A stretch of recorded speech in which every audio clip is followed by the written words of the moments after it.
honestly, this is a great theater to see this movie in, too. It's a fantastic screen. Without further ado, I want to introduce you to two of the producers here of the film. First up, he has worked with Baz Luhrmann on many films and for many years. Please welcome Schuyler Weiss.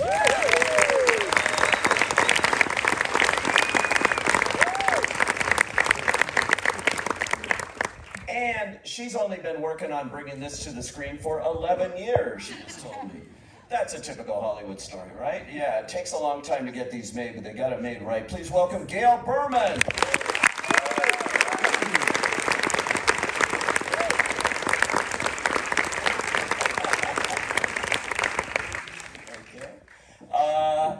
What a fantastic performance. I need to say no more than he played Elvis, Austin Butler.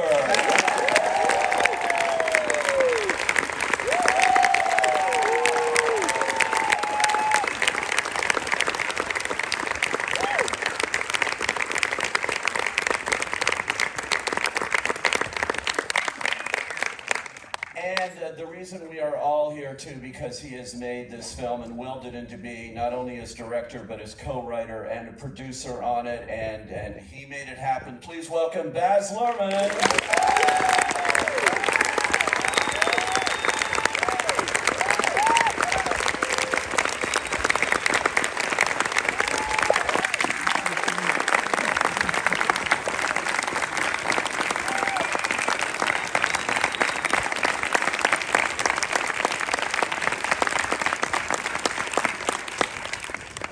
It must feel great, Baz, to now have audiences actually seeing the film and getting this kind of reaction. I was in Cannes where it got a 12-minute standing ovation at the end of that film. You know, with so much, you made this, COVID shut it down, you got it back up, you did this film. How does it feel now to see audiences' reaction to it? Well, I have to be very honest. I have this intense ear infection, and I can't hear anything. Except I'm reading your lips enough. I mean, you spoke so clearly in my right ear. And I'm getting that, what does it actually feel like when you've gone on a journey for so many years? Actually, we worked out collectively that one way or the other, we've almost been on this as long as a person goes to high school. You know? And I was saying to Sky today, it's the strangest feeling. Are you having that feeling? Which is that feeling of every day you wake up, and I guess it's like having a child, you know there's the child, whatever you got to do in your life, how is, ex-child, how's the child going? And then suddenly you're like, hang on, not only is the child being born, but it's grown up and it's having a relationship with this thing called the audience. And they're coming to you and they're talking to you about it like as if you know this person. It's a bit like my 18-year-old daughter's boyfriend saying like, and she's this and she's that and everything. And you're like, I kind of know that, but I don't. Because my relationship with this film will never be the relationship with an audience. And I can't tell you, in this noisy, scary, yet exalting, calm, crazy moment, where you're handing over something that you've toiled to bring into the world over just to the world. That one moment people are reacting and there's love, and then sometimes someone wants to beat it to death like a baby seal, right? Occasionally, not a lot. But in this moment, it's feeling, particularly with what's happened with the Presley family just yesterday, because I'm a kid from a small country, to be at the Chinese theater and to see those incredible women from Priscilla, Lisa Marie, Riley, who was at Cannes and won the Cannes d'Or. I mean, and then the granddaughters, the twins, to see them, how that film has affected them, to see different audiences. It's the paradoxical feeling, Peter, of being incredibly sort of up, then terrified, then also a little bit of sadness.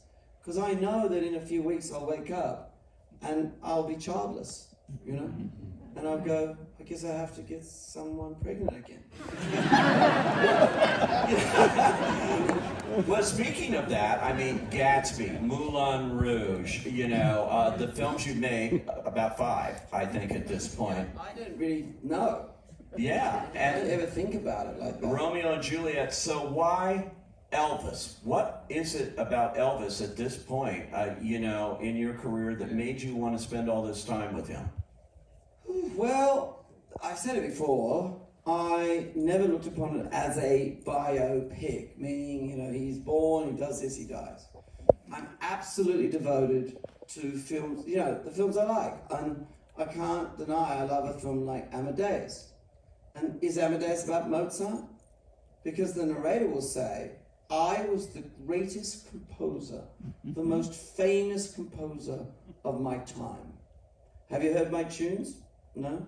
This one? No? What about this one? Dun, dun, dun, dun, dun, dun, dun, dun. Oh yeah, that's Mozart. My name's Salieri. That film's about jealousy and the human condition. So, like Shakespeare, I've always been enamored of the idea you take a historical figure, but you explore a greater canvas.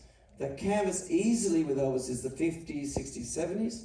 It's about now, and I think it's about now because of the tussle, the right balance between the show and the business, the soul and the sell.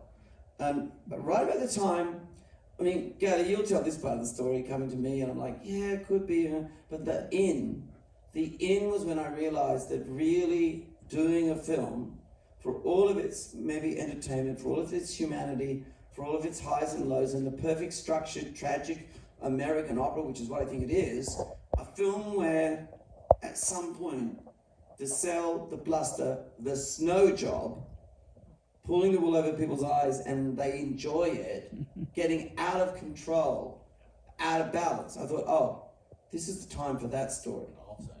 It certainly is. And he mentioned you, Gail. I said you've worked on this 11 years, so it started in your head. How did it start? How did this come to you?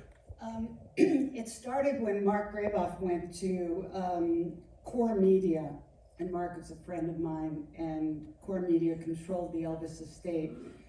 And we sat around talking, and in my little group in my office, and the idea, what could you do with Elvis that would be different now? Not do a biopic, not do a standard Elvis movie.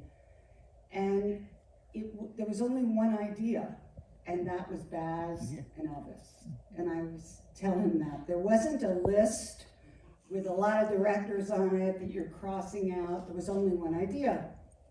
And I called Baz's agent, and I said, here's the idea. Elvis, Baz.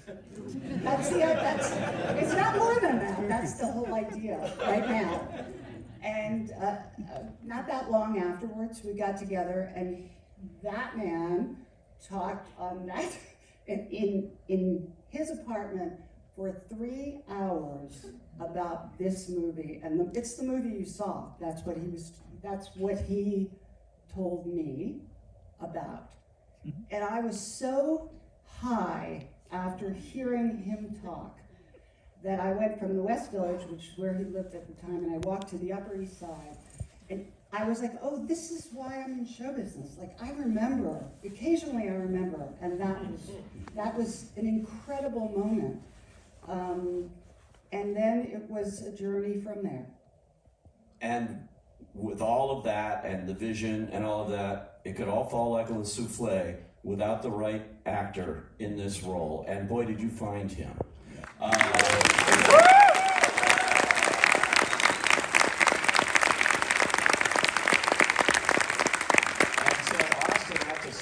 Taking on Elvis, what goes through your head when this role comes in? How did you hear? Did you hear about it, that it was being made, and go after it, or did they come to you? How did it happen? Yeah, so I mean, first of all, it's extreme terror, yeah, but excitement at the same time. It's a lot. But I had heard. So Denise Chaman was a beautiful casting director, and she and I have sort of known each other for years, and so she kind of gave me this tip through my agent that Baz was going to be making an Elvis film.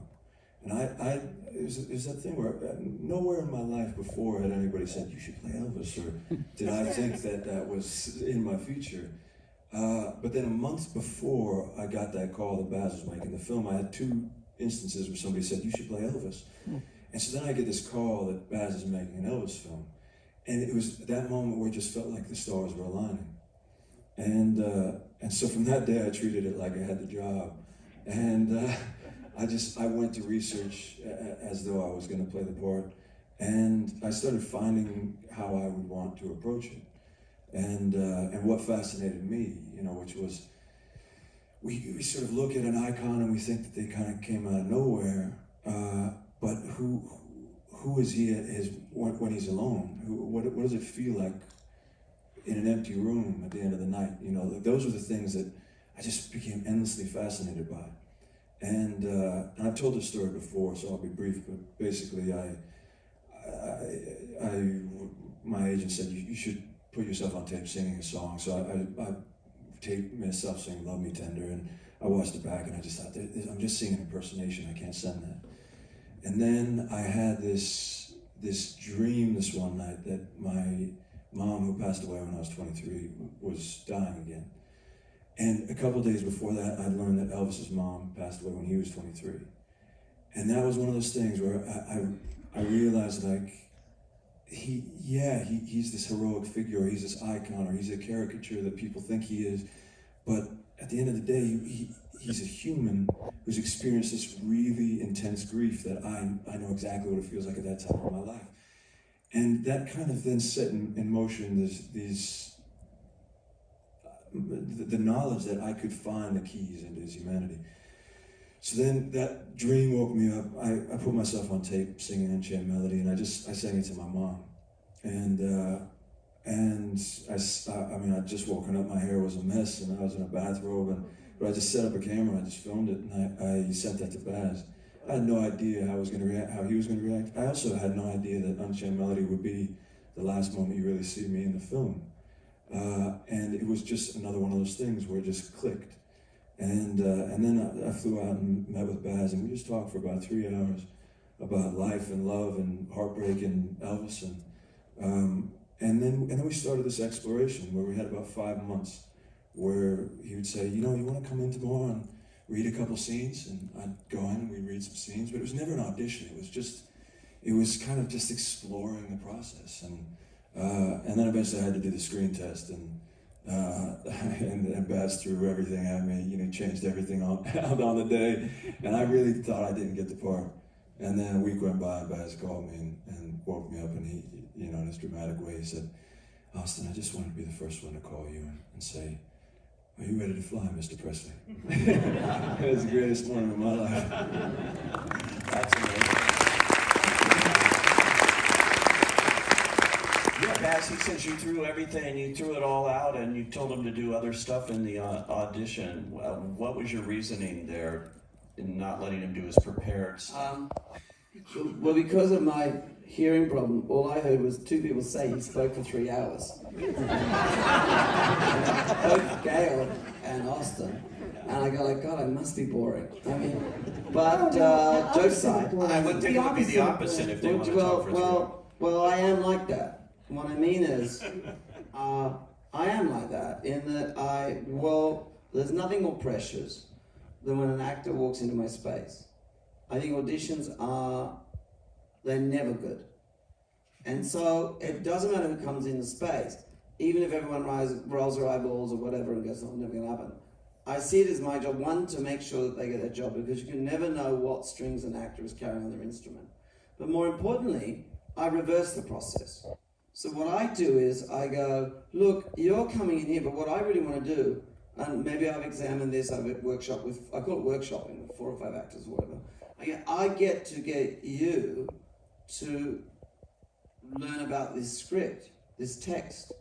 How can I workshop with you so that we're so focused on making the scene better and the script better that I'm not thinking about whether you should have the job and you're not thinking about whether you've got it. We get so wrapped up in it. And really my memory was, one, I did see that tape. And I went, what is that? I went, that's not an audition. He's in a bathrobe. I said, whatever that is, I'm observing some incredibly raw emotional moment. So I want to see him. It is true, because it's out there, that before Oz came in, I did get a call from Denzel Washington, who I do not know. he cold calls, he says, "It's Denzel here." I went, "Hey, Denzel." And I was like, wow. And he said, "Look, you're about to meet a young actor. I've been on stage with him on Broadway. I have never in my life seen a work ethic like this young guy has." I'm like, well, let's see. To your question, Pete, the reason I flipped things, what I was really doing was, there's no question he has the emotional depth. He came in already down Elvis Street. He had already studied some things and movement. But what I really wanted to see was he prepared for the journey he was about to go on, because he had to play him in all different ages. But more importantly, I knew one day would come when we had a plan and it wasn't working, and we're going to have to flip it. Mm-hmm. Now that day came when we had rehearsed for 6 months to a tape where Elvis is, you know the scene where he's rehearsing the band? Da, da, da, da, da. He's trying to get the new big sound. We did that to a recording, and all the instruments were muted. And we were shooting, and we were, after COVID and the move almost going away, and Tom Bradley coming back, and everything else, we were now, like, I had no slippage. I had no chance to not come in on time and under budget, because so much had been spent keeping it alive. But Austin looked at me and I looked at him, and I said, "Look, I think there's only one way. You're going to have to do this for real. We have to turn off the playback." And Austin just went, "Why is the sheet?" I only said the other day that he went into the corner. He said, "I forgot." He said, "You want to tell the bit?" You said, "Can I have a moment alone?" Yeah. I didn't know this. Tell the moment alone bit. It's very dramatic. Very dramatic. I practiced to this track for so long, and it was the type of thing where you got 4 bars with the piano player, and then 4 bars with the drummer, or whatever that was that we were rehearsing. And after Baz said, "I think we should do it live. Can we unmute the instruments and do this live?" And so we did one take, and I did 4 bars with the piano. And Baz also said, to the musicians, "I want you to intentionally play it wrong." And I didn't tell him that, by the way. Yeah, he didn't tell me that. So I go 4 bars with the piano player. He didn't get it right, and I moved on, because it's what I prepared 4 bars with the piano player. So then I go on to the next person. And as the scene is progressing, I'm feeling like the whole world is collapsing in on me. And it was the one moment in the film where I felt like I was on the verge of a panic attack, because I thought, I'm going to fail. I'm really going to fail Baz. I'm going to fail everybody. And we went through the whole thing, and we got done, and I just felt sick. I looked at Baz, and the other thing is, you got the makeup team and everybody at the end, they come up to you and they're touching your face, and I just had this moment where I felt like tunnel vision. And I said, can you guys give me 10 minutes? And so I went to a room by myself. And I had this pep talk with myself where I said, it's not about doing it perfectly. It's not about doing what you think that moment needs to be. This is about hearing the music in your mind, and if I gotta spend 10 minutes with that piano player, I'm gonna do it until he gets it right.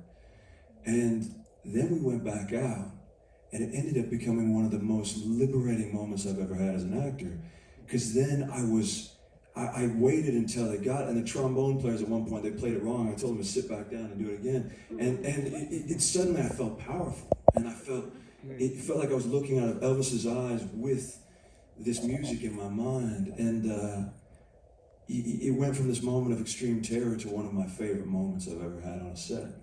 And so that was my experience. Well, the bottom line is that the scene you saw tonight, where he does that for real.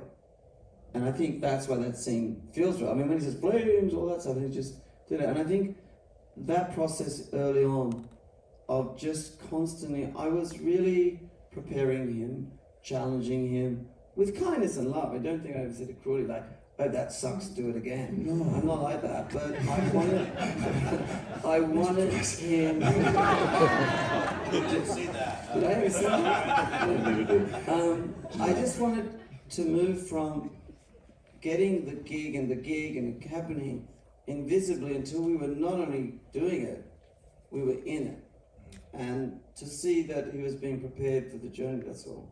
And the journey that comes with it, like, in the end, he's playing Elvis. Now, whatever your view about Elvis, doesn't matter. You cannot extract him from the fabric of American history in the modern century. I mean, 50s, 60s, and 70s. He's at the center of it for good, the bad, and the ugly. So that's going to be not only a pressure, but you come out this side of it. Can you imagine coming out of this side of it? And you're going to have to carry that with you. The Presley family, just so you know, I met them very early on. Priscilla was quite helpful. They don't have a control over the script, the estate, no. That's separately managed. And Priscilla, because we became estranged for 2 years, but through COVID I couldn't leave Queensland, was suddenly lost faith. She was very, I'm glad you're doing it. And then she was like, oh, I don't know, that young kid, how can you really, and what's Baz going to do with my life and my husband's life? Because they're sick of being, punching bags, really, to the younger generation. Her husband was a Halloween costume, older generation, it's all that. And he's the most impersonated man on the planet. So I understood that she was incredibly, understandably, had questions. And we know there's only one screening there where we just gone it was took 10 hours, even though it was 2 hours. I was in the air and texted her. And there was a security guard who was here in the Warner's lot, said, and he was crying. And I said, well, she left? I said, no, she's still in there, but I'm so moved by her. And when she wrote what she wrote, every movement, every gesture, and then she said, if my husband was here, he would look Austin in the eye and say, hot damn, you are me. And when I read that to Austin, he cried, so I cried, a lot of crying, but that meant the world. We're going to get some questions from the audience, but before I do, Schuyler, I have to know, you shot this entire movie in Australia, right? And so you recreated Graceland, you recreated the International Hotel in Las Vegas, the whole thing. What was the reason? Was that always the plan to shoot in Australia, or did you think about going in some of the actual locations?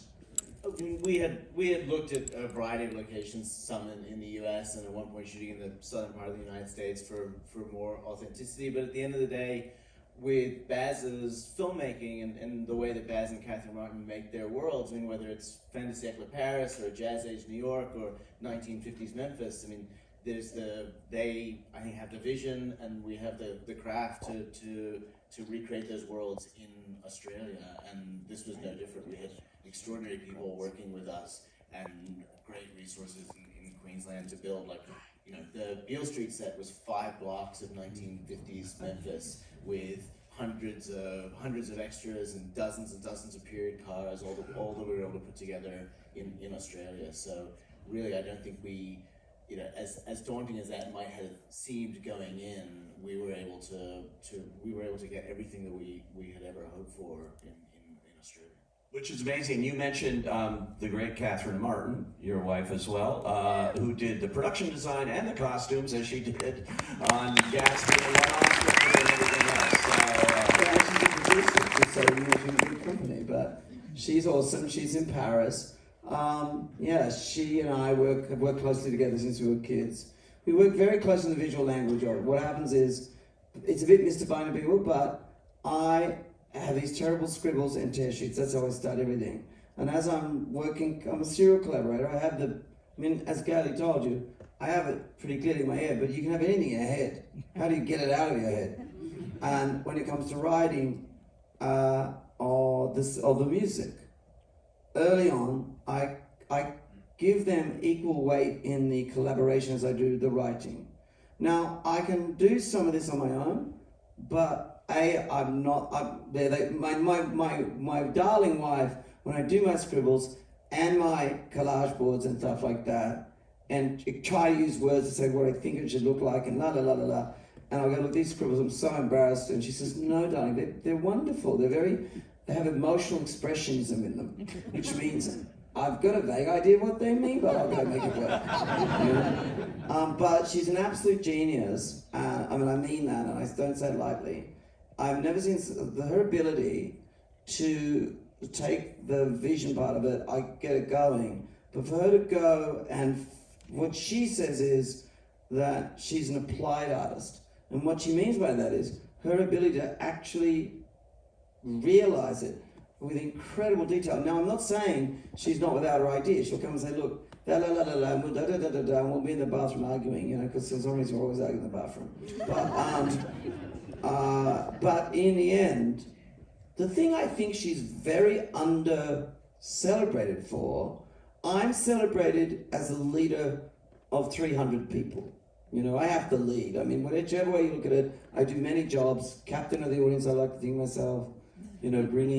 Creating a circle where fear kept at bay, moving the camera around a bit, editing, I do the music, all that. But what Sim is not celebrated for enough, I think, is she's quite short, But she says sometimes when I'm doing 900 costumes, I feel like I'm in Raiders of the Lost Ark. The bit where he's running away from the big boulder, chasing you, She said, I've got really short little legs and I always think I'm going to get squashed. Right? She's very funny. But what she's not celebrated for is, I've seen her lead applied artists from guys that saw down trees or blow things up, or, from a group of women who debate the finest, lassage on a costume, or, going, okay, it's the Australian bush, we're going to build Graceland identically. And that means you have to light map. I mean, Beale Street, we were there the other night, really in Memphis, and the grade of the road in Beale Street goes like this, like having scientists technically work out exactly the grade of that. Seems like nothing, but without that, it just wouldn't be Beale. And I think the way she commands her team, her large and vast and circus of applied artists, is under-celebrated her leadership, And I always think I'd like to put her hand up and celebrate that, because she's gifted on so many levels, but she does it in such a funny way. But nonetheless, like these really buffy guys who sort of do that, they hang on her every word. So I'm pretty articulate. She's off the charts when it comes to being articulate and a communicator. Yeah. Amazing. A couple of questions here. So who's got a question? Anybody? Raise your yes. And he told me things about him and Elvis, some that I couldn't even get in the film, that are so important. Like, there's a moment he told me when he was sitting with, I mean, there's so much more snow jobbing going on in the comeback special alone, where the Colonel turns up. I was telling Peter, turns up and he's already got every Christmas song, right? And lined up what will be said, everything. He invites the young guys into the thing, into the wackadoo kind of, he's got a carny sort of tent like Orly House on the Paramount lot. He goes, oh yeah, and he did so many like tricks, and he said, well guys, now it's going to be this one, and Elvis wants you to be involved, isn't that great? And some of your innovative ideas are going, now you just do these numbers and have a lot of, oh, by the way, I'm going to make you members of the Snowman's League.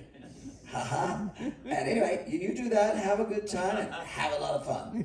Like, seriously, they walked down and went, I think we got to quit, right? And then Elvis, I mean, just that alone, I couldn't put in the movie. So Steve wrote to me tonight, and he'd seen it with his family. He's not that well. And the things he said in that about, like, just Austin, nailing it, just somehow, exactly what you said, compressing it all in, because like even in the comeback special, like the special has all of these other great bits in it, and I used the device of the fever dream of the Colonel to allow it to turn a bit into a sort of morphine trip, so I could throw the kung fu and all the other bits in a sort of blur, right? Because it's a compression device. Now, what your real question is about is how do you, look, this is a funny story, I mustn't go on, but very quickly, we are in Graceland, and lovely Olivia de Jong, who's Australian, we're sitting in the jungle room, and we just had a barbecue. We've been invited by the Presleys to have a real barbecue in Graceland. So how surreal is this? The second most visited house in America,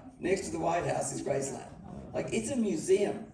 And we're having a barbecue, and there's a band, and we go in the jungle room, and we're having drinks, and the younger kids are downstairs playing pool, it's like a house, And Olivia comes up and says, Baz, this is like the jungle room. And I go, yeah, no, it is the jungle room. And she goes, not that jungle room, the one that we did the scene where Elvis is singing in the ghetto, and I come down the stairs up over there. I mean, the set of the jungle. I said, yeah. And she goes, wouldn't that be great if it could be in the film? I said, yes. It's a beautiful scene, but what it did was, it was a sidestep, because in the end, it's like the Hollywood period. I really had to comp that down. There's so much delicious stories, but in the end, what is the story of the Hollywood period in serving the larger arc of the relationship between Colonel and Elvis? It's pretty simple. I promised him that he would become the biggest star in the world. He was. He was the highest paid actor in Hollywood. They made a river of money. They got to a point whereby they didn't even have to, hey, I got a great idea, Elvis. You don't even have to record new songs. We'll just string a song. They were making them in 2 weeks. Fantastic. We're making so much money.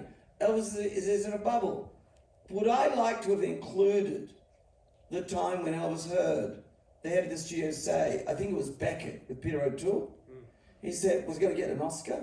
He said, oh yeah, that's why we make all those silly Elvis films, so that now and then we could occasionally afford to make a Beckett for Oscar. And when Elvis read that, it killed him, stabbed him through the heart. And when he says at the end of this movie, I'm almost 40 and I've never done anything anyone remember. I've never made that important film.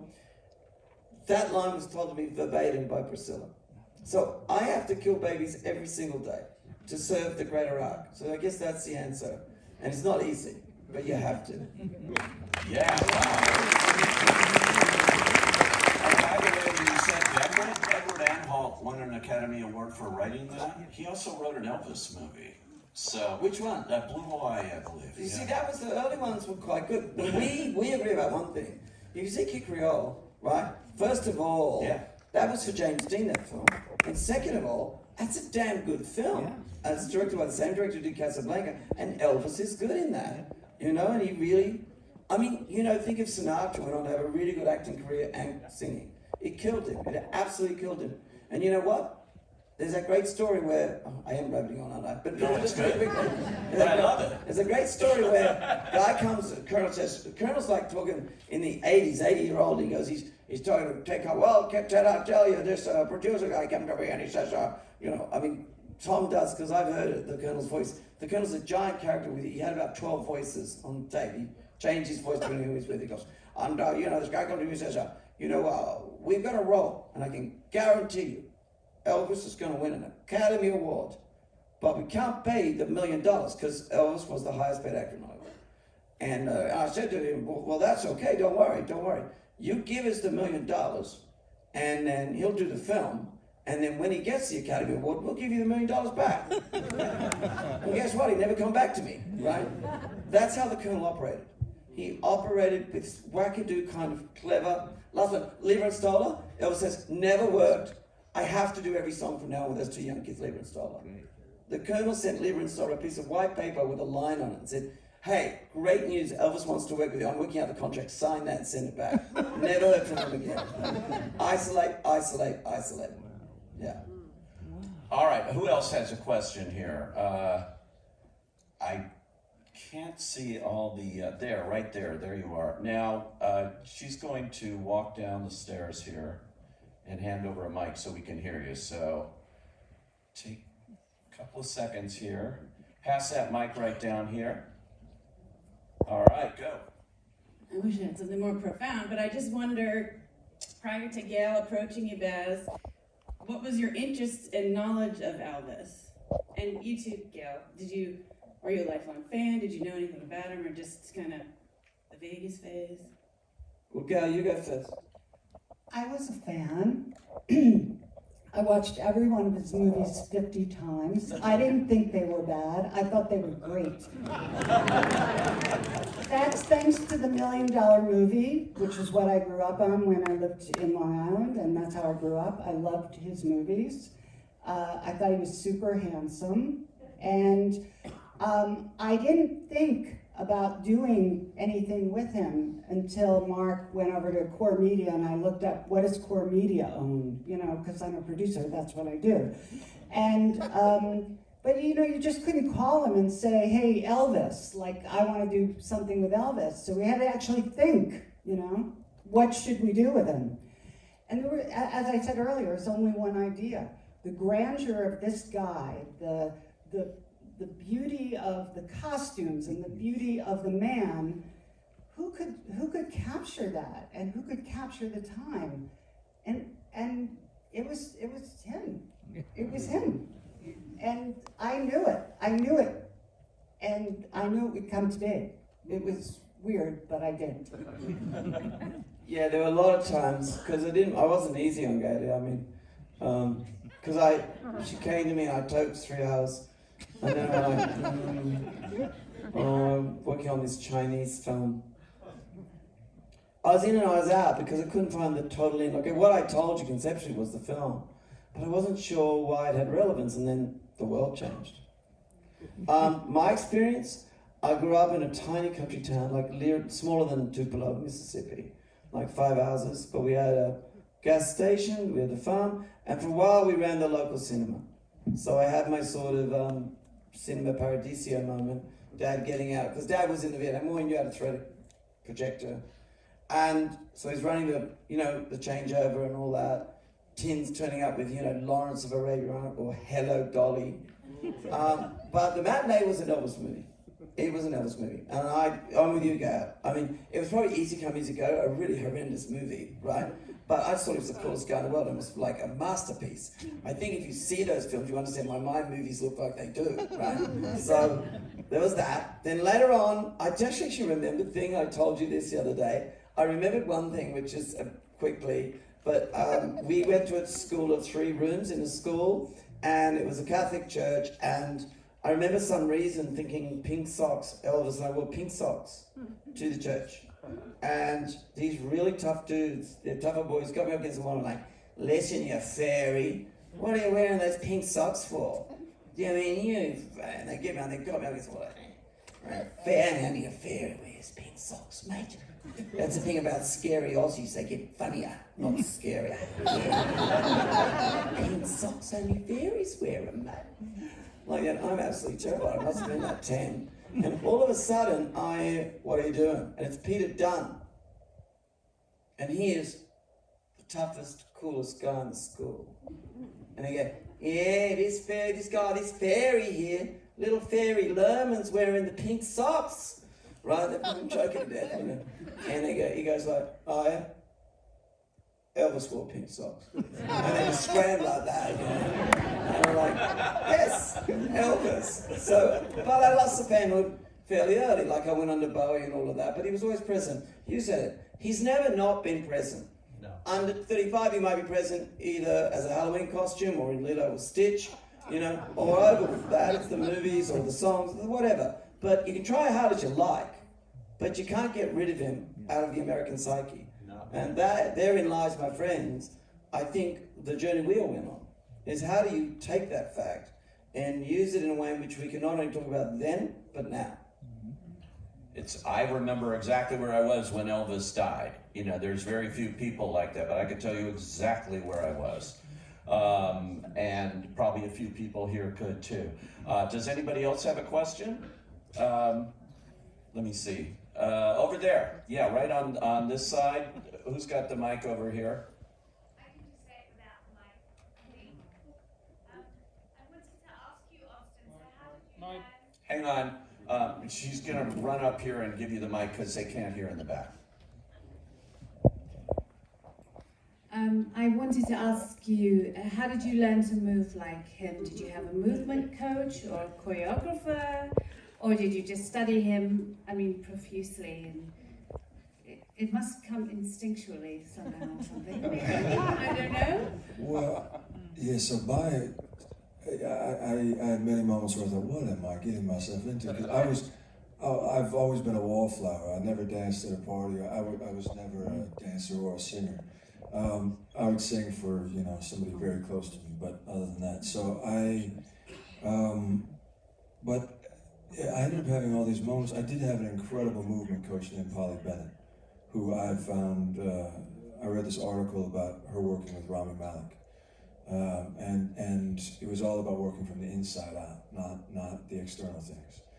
And because it's a really tricky thing when, especially in those moments, as Baz called them, train spotter moments, where you want it to be identical to the real thing. So something like Hound Dog on Milton Berle.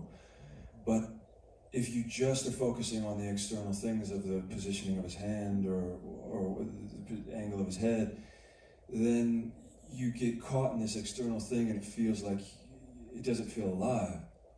So it was this constant balance of finding the inner and then honoring and really getting incredibly meticulous about those external things, but it always coming from the inside. So I had many moments. Thankfully, I had a year and a half to prepare.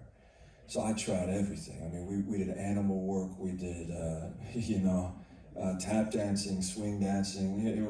We studied a lot of, it was a lot of watching the people that Elvis would be seeing, down on Beale Street. So looking at a lot of Little Richard's movements and seeing the passion on Howlin' Wolf's face and trying to imagine what was Elvis seeing rather than just looking at Elvis himself. Because then you start seeing these keys in, and then you're able to be inspired by Little Richard in the way that Elvis was, or whatever those moments were. And I had many moments of epiphany. Baz and I took a road trip from Nashville to Memphis, and my first time that I ever went to Graceland. And we, at one point, we recorded all the gospel stuff that is in the gospel tent. So I got to be in the center we were in this little church that was built in the 1800s with 30 of the most incredible gospel singers. And I got to stand in the center of them as they sang.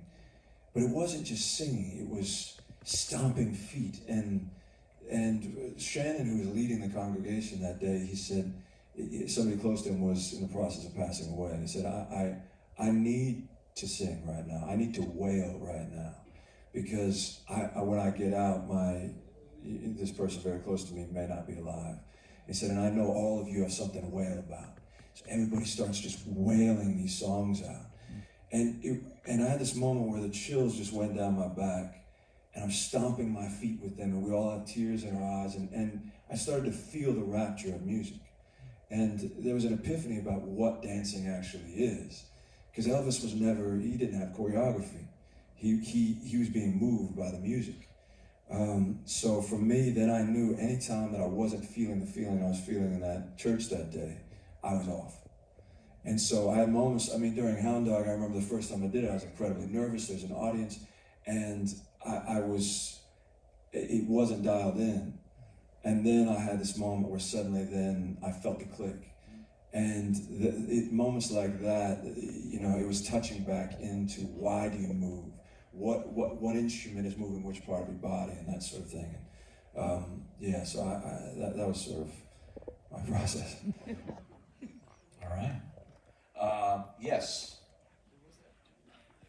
That's someone else too. Yeah. Okay. But yeah, go ahead. We're gonna get a mic to you. Boy, she's getting a workout here. Okay. Thank you for making this movie. Making any movie is very difficult, and it took a long time to get this one on the screen. So I wanted to ask, especially the producers, how do you keep your motivation? How do you keep your spirit high when everything around you says no all the time? No, it's too big, no, it's too small, no, it's COVID, no, it's this and that. And yeah, I'm very curious to know how that experience went through. Well, I think I can say on this movie specifically, I think we continue to draw constant inspiration from one another, because, as you said, making a movie at any time is a very difficult undertaking. But to make this movie, as we did against the backdrop of COVID, there were many times when it was not certain that the movie would be able to go ahead. But I think, for example, when we had to go on a COVID hiatus, we were a couple of days out from principal photography, so it was devastating.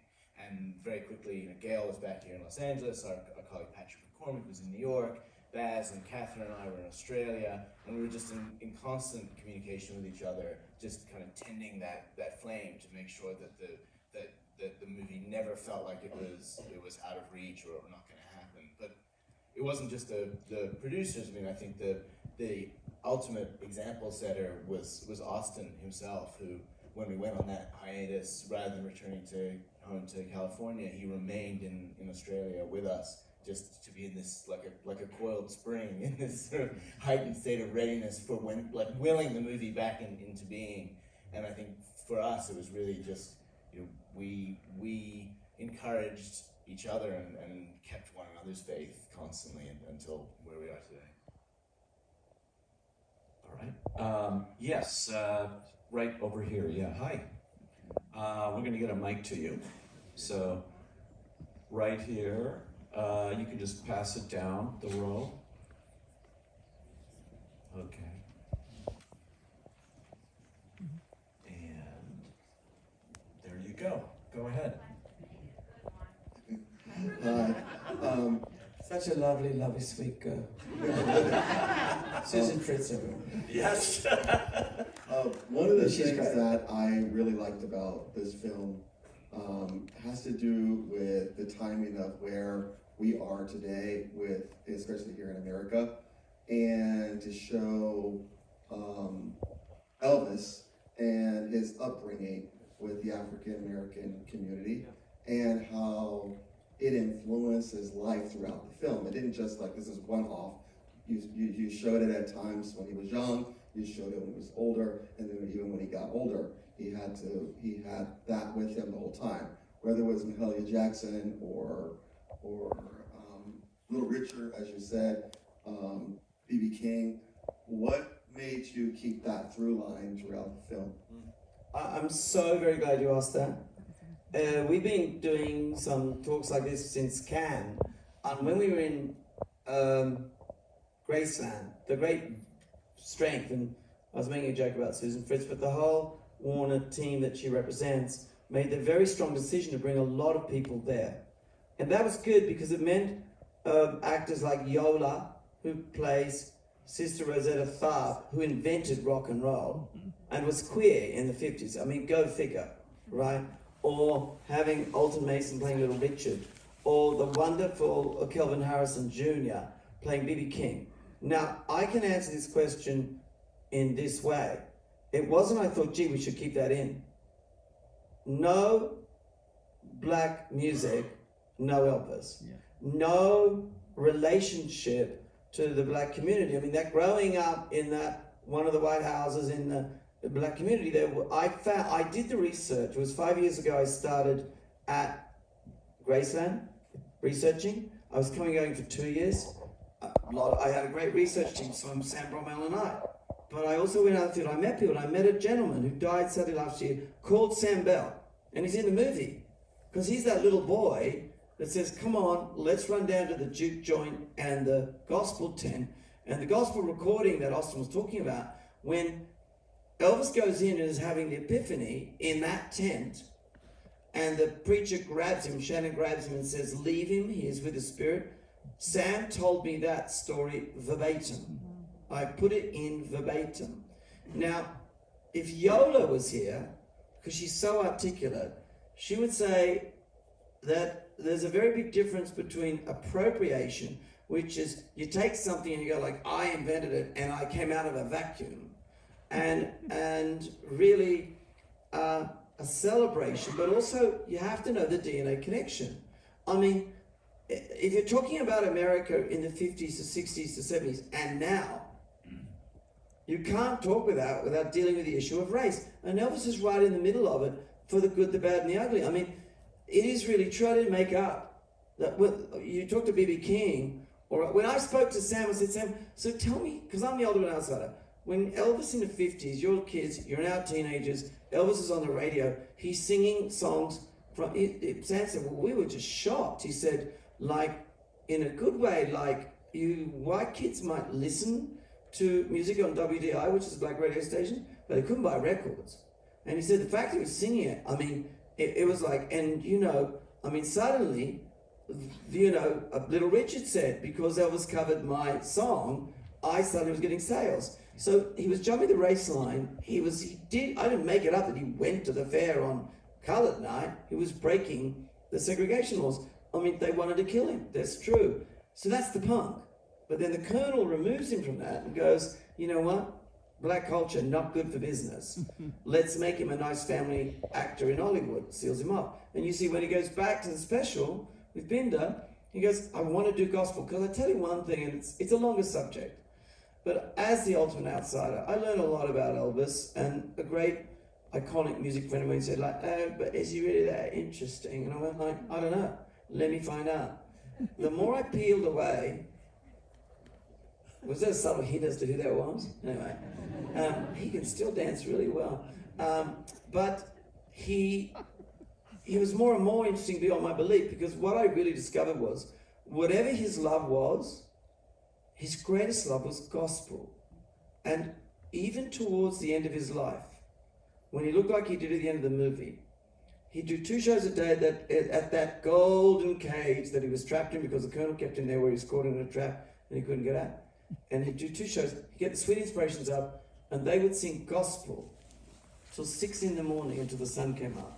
And one of them had a child called Whitney Houston. So, you know, they were pretty good singers. Like, his love of gospel, I think, made him an extraordinarily spiritual person.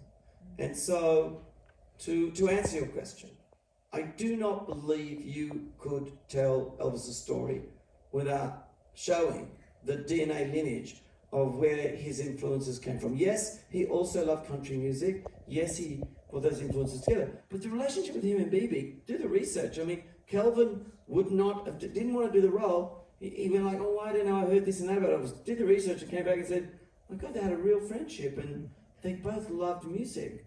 And they talk about how music can't be owned by anyone. So I just thought it was one of the largest motivations for me doing this. That's why. Awesome. Well, thank you for that question. Thank you all for coming out tonight.